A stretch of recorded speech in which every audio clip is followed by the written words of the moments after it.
একটি রাজার মনে তিনটি প্রশ্ন ছিল। প্রথম প্রশ্ন, ভগবান একজন নাকি অনেক?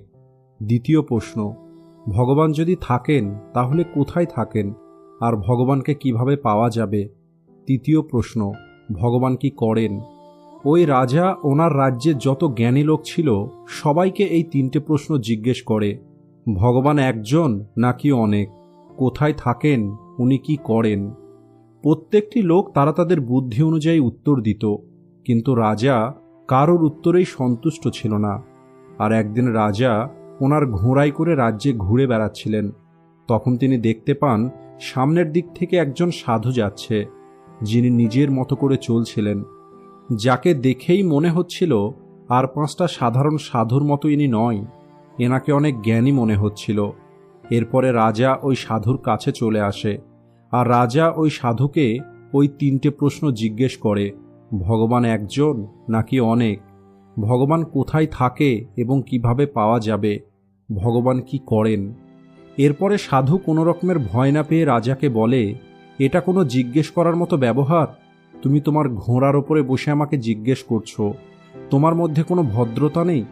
প্রথমে আমার থাকার জন্য একটা জায়গা দাও, আমি একটু বিশ্রাম করি, আমার খাবারের ব্যবস্থা করো, তারপরে আমাকে তোমার প্রশ্ন জিজ্ঞেস করো, আমি তোমাকে অবশ্যই উত্তর দেব। কিন্তু তুমি আমাকে যেভাবে জিজ্ঞেস করছো এইভাবে আমি উত্তর দিতে পারবো না। এরপরে রাজা বুঝতে পারে এই সাধু কোনো সাধারণ সাধু নয়। এরপর পাশেই রাজার একটি বাগান ছিল। রাজা ওই সাধুকে ওই বাগানে নিয়ে যায়। ওই বাগানের মধ্যে রাজার ছোট্ট একটি কুঠির ছিল, সেখানে সমস্ত রকমের ব্যবস্থা ছিল। সাধুকে ওই কুঠিরের মধ্যে থাকতে বলেন। এরপর সাধু বিশ্রাম করা শুরু করে। 2 দিন পর রাজা ওই সাধুর কাছে ফিরে আসে আর সাধুকে বলে, বাবা, আমার ওই 3টে প্রশ্নের উত্তর দিন। এরপরে সাধু বলে, তুমি কি একাই শুনতে চাও নাকি সবার সামনে শুনতে চাও? এরপরে রাজা বলে, যদি সবার সামনে উত্তর দিতেন তাহলে তো আরও ভালো হতো, সবাই বুঝতে পারত। এরপরে সাধু বলে, ঠিক আছে, তাহলে তুমি সবাইকে একত্রিত করে নাও। এরপরে রাজা বলে, কিন্তু বাবা, 2-1 দিনের মধ্যে তো আমার সমস্ত লোকজনকে আমি জোগাড় করতে পারবো না, কারণ সবাই অনেক দূরে দূরে থাকে, আর সবাইকে একত্রিত করার জন্য আমার বেশ কিছুটা সময় লাগবে। এরপর সাধু বলে, ঠিক আছে, আমার কোনো তাড়া নেই, তুমি সবাইকে একত্রিত করো, আর যখন সবাই একত্রিত হয়ে যাবে তারপরে তুমি আমাকে ডাকবে, আমি তোমার প্রশ্নের উত্তর দেব। কিন্তু হ্যাঁ, আমার কাছে রোজ রোজ এসে আমাকে বিরক্ত করবে না। যেদিন সমস্ত লোক একত্রিত হয়ে যাবে সেই দিনই আসবে। এরপর রাজা ওই কুঠির থেকে চলে যায়। এরপরে রাজা ও রাজার মন্ত্রী মিলে 1 মাস পরের একটি তারিখ ঠিক করে যে এই দিনে সমস্ত লোক একত্রিত হবে আর সাধু সবার সামনে ওই 3টে প্রশ্নের উত্তর দেবে। এরপরে রাজা ওই সাধুর কাছে আসা বন্ধ করে দেয়। এদিকে সাধু খুশিতেই ছিল। সে পূজা পাঠ করত, খাবার খেত এবং বিশ্রাম করত এবং চারিদিকে ঘুরে বেড়াত।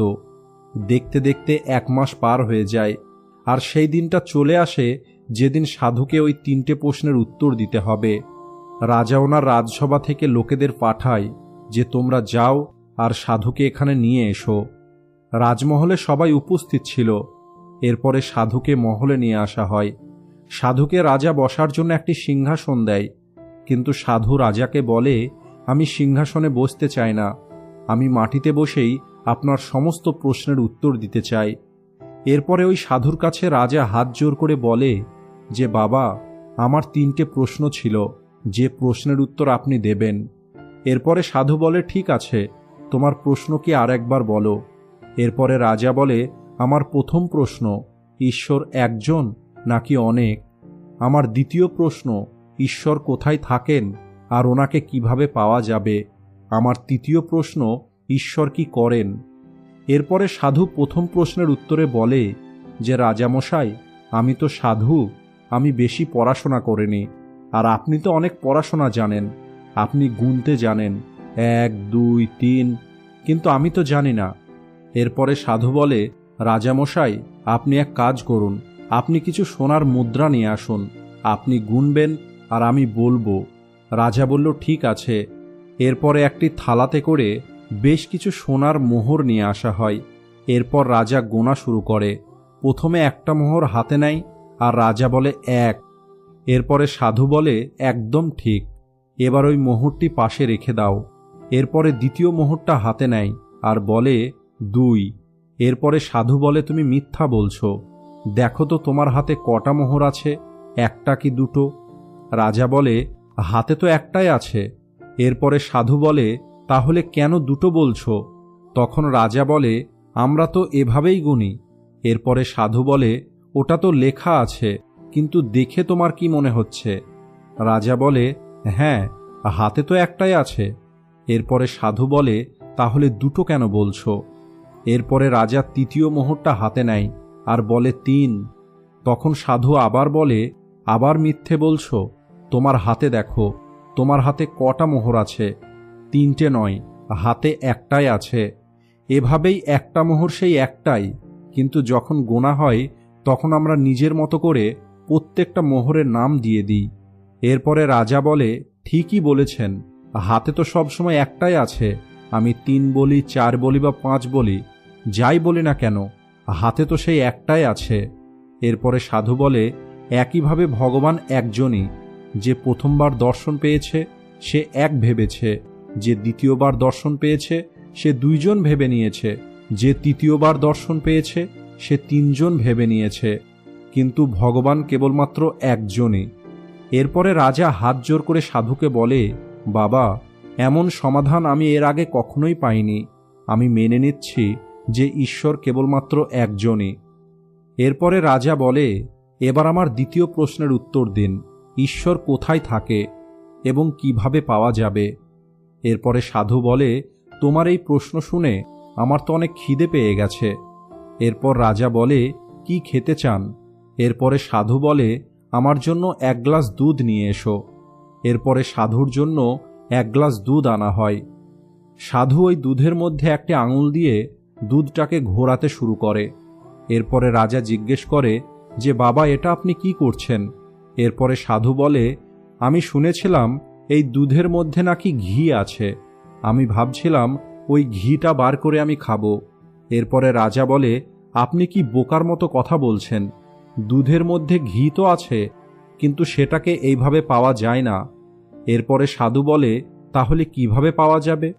এরপরে রাজা বলে প্রথমে দুধটাকে জমাতে হবে, দই তৈরি করতে হবে, তারপর সেটাকে ঘোরাতে হবে, সেখান থেকে মাখন বার করতে হবে, এরপরে মাখনটিকে আগুনে গরম করতে হবে, তারপরেই ঘি পাওয়া যাবে। যদিও ঘিটা দুধের মধ্যেই আছে, কিন্তু সেটা অত সহজে পাওয়া যায় না, তার একটা নিয়ম আছে, আর সেই নিয়মটা পালন করলেই তবেই ঘি পাওয়া যাবে। এটা শুনে সাধু দুধের গ্লাসটা রেখে দেয়। এরপরে রাজা বলে আপনি দুধ খাবেন না? তখন সাধু বলে আমি কেবল তোমার প্রশ্নের উত্তর দিচ্ছিলাম। তুমি বলছিলে না ভগবান কোথায় থাকে, ভগবানকে কিভাবে পাওয়া যায়?